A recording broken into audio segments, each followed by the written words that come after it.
I'm Donnie Adams. I live in Palatka, Florida. I've been there since 1957. I'm 67 years old now.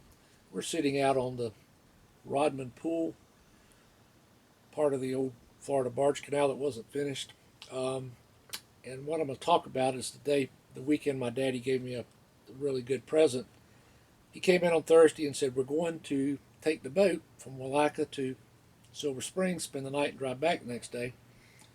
I didn't even think about why he did it, but we had my mother and brother, dad, and then my mother's boss lady, Miss Flanagan, who was part of the family.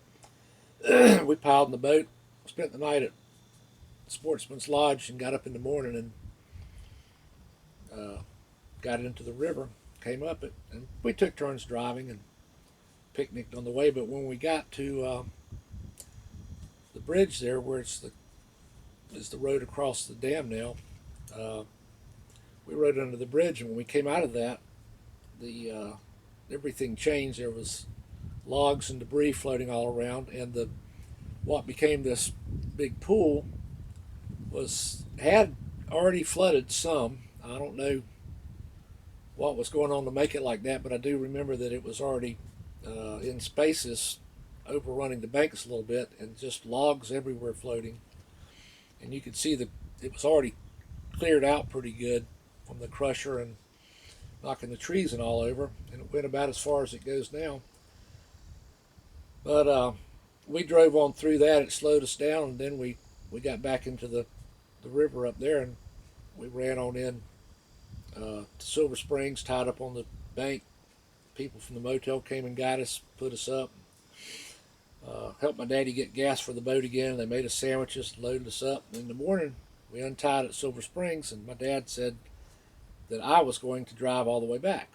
He told me to drive. My brother didn't like it, but he said, "No, Donnie gets to drive all the way back," which was to me really exciting to get to do that. So we drove back, came back through all these logs and stuff, and made it on down. We were out by sundown at the mouth, at which point my dad stopped, and we turned around and looked at the sun setting at the mouth of the Ocklawaha, and my dad said, "I want you to remember this." He said, "At 6 in the morning, they're going to stretch a cable across that bridge opening, uh, and no other traffic will go through, so you're probably the last person to drive the Ocklawaha in its fullness like that." And it took me, I guess, 30 plus years to realize what he had given me, which was to be able to say I'd driven it and to drive it. It's still navigable like that, and you could see the river. Um, it was nasty coming through this part, and it was kind of, I already remembered Blue Spring being nice, and we did run up Blue Spring on the way in, and a lot of stuff was messed up there already, so we didn't go back there anymore.